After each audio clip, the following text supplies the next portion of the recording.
Hello, my name is Ruchika Channa. Welcome to my work in progress screencast. This is Fall Proof, a fall prevention website. My capstone project involves development of an evidence-based fall prevention website for community-dwelling older adults and their caregivers. The ultimate purpose of this project will be to support safe aging in place for the community-dwelling older adults. Dissemination of information will be in the form of an easily accessible and user-friendly website. This multifaceted website will be designed to empower the older adults and their caregivers with effective strategies to reduce fall risk and improve safety at home. The website will employ an evidence-based multifactorial approach to address the issue of falls within the target population. The issue of falls among older adults is anticipated to escalate as the population ages.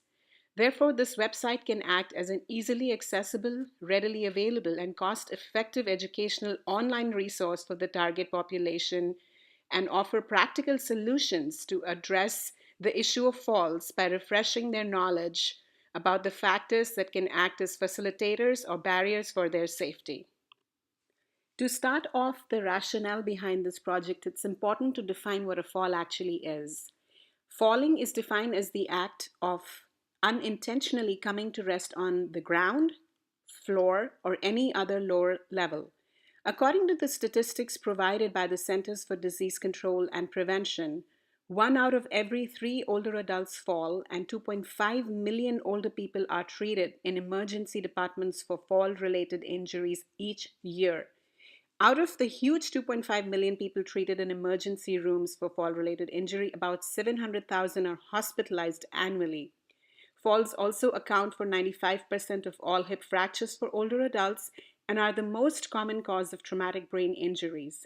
Fall-related injury is a serious and ongoing public health problem which is linked with costly and devastating outcomes, and they negatively impact many different aspects of seniors' lives, such as affecting their longevity, increasing fear of falling, and increased risk of untimely and abrupt death, disability, and decreased independence, diminished social interaction, and even early institutionalization. All these factors can lead to a decline in overall quality of life for older adults. With the imminent changes in healthcare and evolving needs of the aging population, technology can play an important role to deliver cost-effective patient education in order to supplement face-to-face occupational therapy encounters. There is a dramatic rise in the number of older adults who are proficient with computer use, and this percentage will grow further as the baby boomers come of age.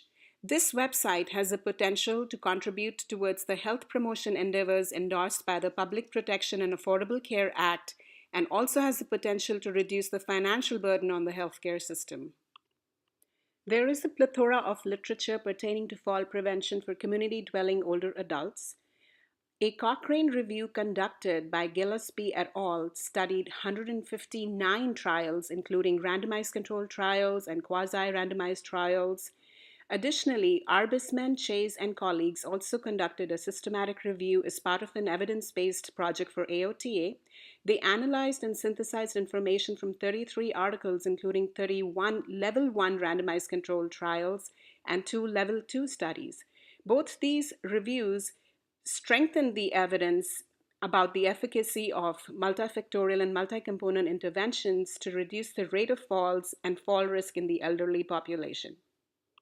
The reviews also consolidated the role of OT within the multifactorial approach to address fall prevention for the target population.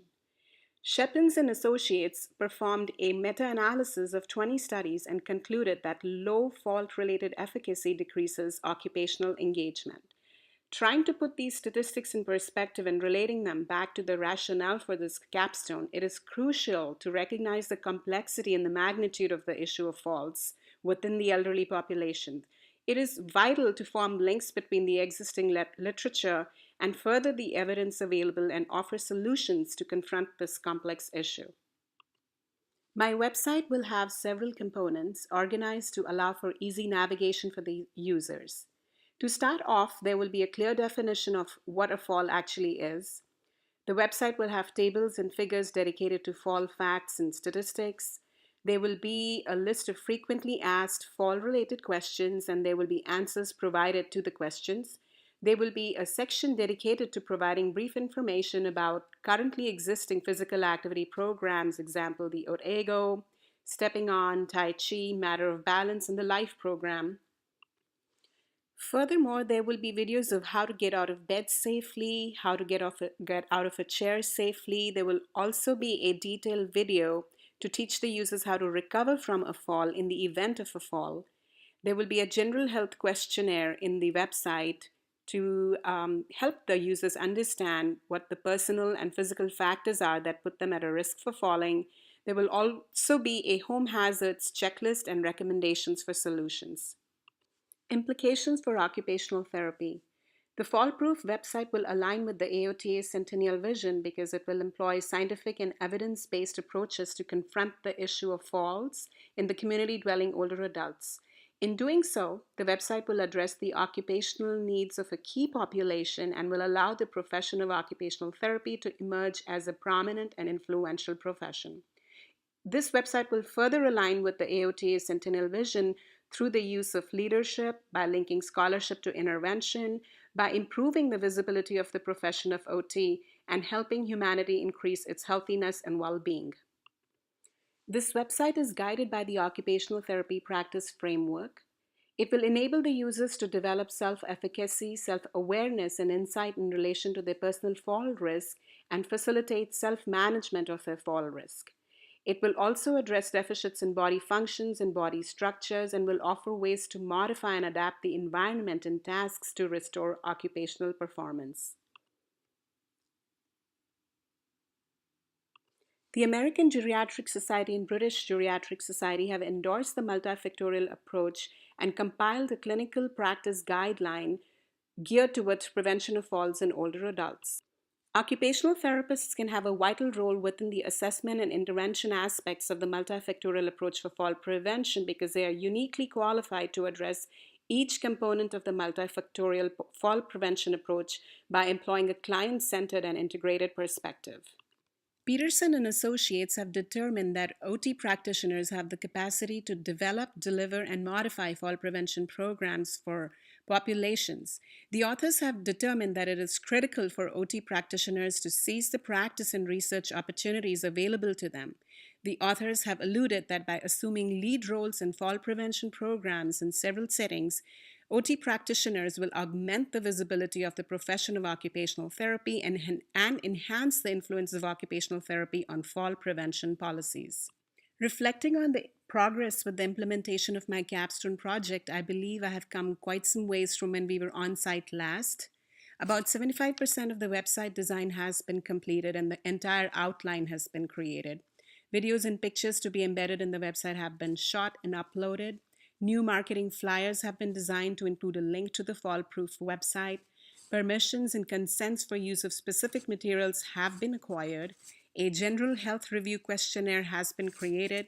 A home hazard or personal safety checklist has been created. And conversations have been initiated with several stakeholders to introduce the website. Here is a quick glance at my references utilized for the purpose of this assignment. This is far from the exhaustive list to be used for the capstone. Overall, I think I'm coming along really well with my capstone project. I appreciate your time to review my screencast, and I really look forward to your feedback. I wish Cohort 27 the very best with the completion and execution of their final capstones. Thank you.